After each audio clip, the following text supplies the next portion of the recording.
Hey y'all, welcome back to the channel. Today we are going to be working on the 2026 RSV4 and we are pretty close to the completion of this build.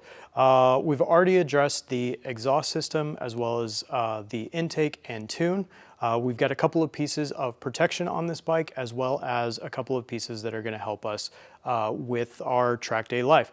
But next we are going to be doing something with that box right there, and it is going to make this motorcycle handle so much better. So stick around and we're going to get right into it.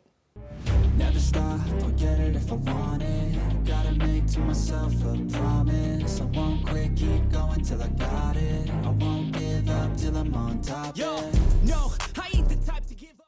We reached out to our friends over at Core Moto and ended up picking up a set of their Apex 6 wheels. And this is going to be that gloss clear is what they're calling it, but it is basically a raw aluminum that has a clear coat over the top of it to protect the finish. We wanted something that was going to look a little bit different for this RSV4 build, but once we saw the gloss clear, it was, yeah, we just had to do this one. But I'm going to get these things mounted up with a set of tires and then put on this bike. But while I do that, let's talk about why you would want to upgrade your wheels. Again, this is the base RSV4, so it has the cast wheels from the factory. The Core Moto wheels are going to be a little bit lighter, which is going to reduce the rotational mass as well as the unsprung weight. And this is going to have a knock-on effect that translates into many areas of the bike. First off, lighter wheels are going to require less energy to spin, so both during acceleration and deceleration, it is going to require less energy to get them to actually move. So that's going to make the bike feel a little bit more powerful, both on the brakes as well as on the gas. Next is going to be the gyroscopic effect. So as these wheels are rotating, they're creating a gyroscope that is going to want them to stay standing up and down. So when you try to turn the wheel and actually get these wheels to turn either right or left, it's going to give a little bit of resistance. And as you reduce that mass, it's actually going to allow the bike to turn in a little faster, as well as feel lighter during direction changes in the more technical sections. This is basically a similar premise to the BMW when they did their redesign of their S1000RR. Inside the engine, they actually put a counter-rotating crank to basically counter some of that gyroscopic effect that was coming from the wheels as well as the rest of the chassis. This is the cast wheel completely dressed, so we still have the rotor and the wheel speed sensor on there. So this is everything, including bearings, spacers, etc., everything that is included with the stock wheel setup, and it comes in at 15.2 pounds. Third, reducing unsprung weight on the bike is actually going to help the suspension be a little bit more efficient. So as you have a big heavy wheel at the end of the suspension, there's going to be less mass that suspension has to control, essentially. So that's going to give you better bump compliance as well as reduce the amount of chatter that you're going to get as you're coming through high-speed corners. That results in better traction as well as more predictable handling while you're out on track or in the canyons. Fourth, as I said earlier, with the rotational mass, it's actually going to help your braking performance, because as the brakes are trying to slow down the wheel and tire, basically you're going to have what feels like more powerful brakes because they're slowing down less mass. All right, and the Core Moto wheel, fully dressed, all the running gear, rotor, wheel speed sensor, everything comes in at 13.3 pounds.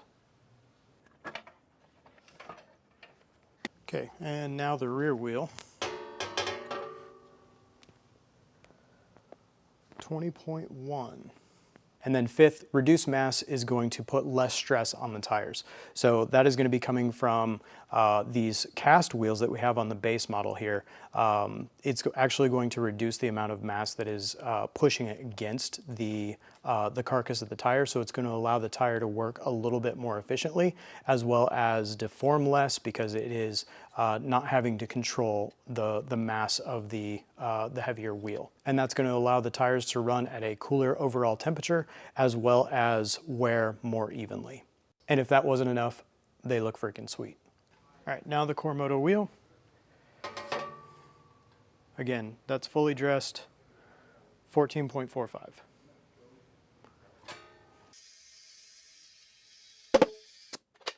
since we're down here, we're gonna go ahead and replace this plastic rear fender with a nice piece from Ilmberger Carbon.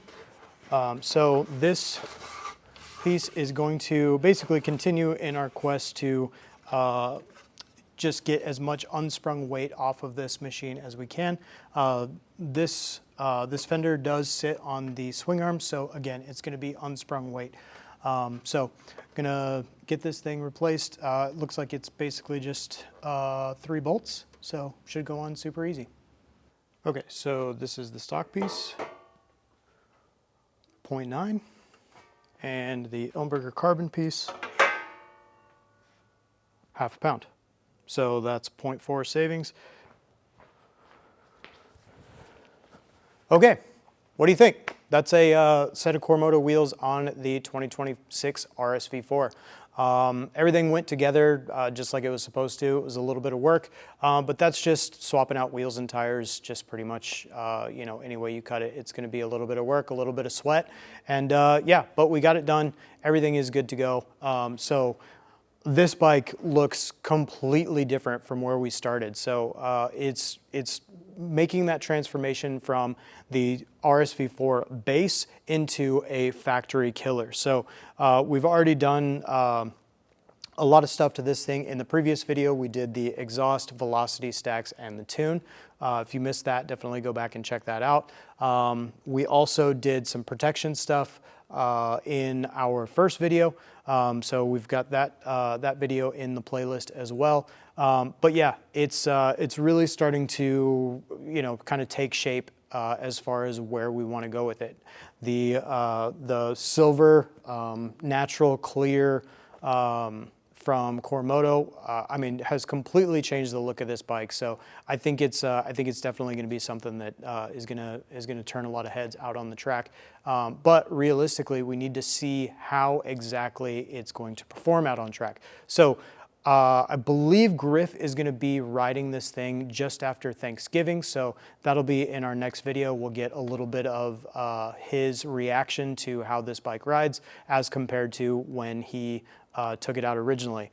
We also got the MIA system put on this bike, which that is one of the things that doesn't come from or doesn't come with the base, but it does come with the factory. So that was one of the things that is the major differentiator between the base and the factory, is that electronics package. So we've got that. And then we've also done a suspension cartridge kit up front, and then a TTX rear from Öhlins in the back. So the bike has definitely, you know, made a lot of changes since we started. And in the next video, like I said, we're going to get a reaction from Griff riding it out on track. And then realistically, we need to go and see where we're at as far as, you know, what we've spent compared to just buying a turnkey factory. So yeah, that's it for this video. Thanks for watching.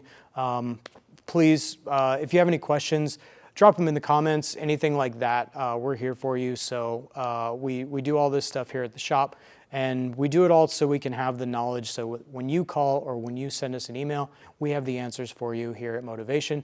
And yeah, thanks for watching.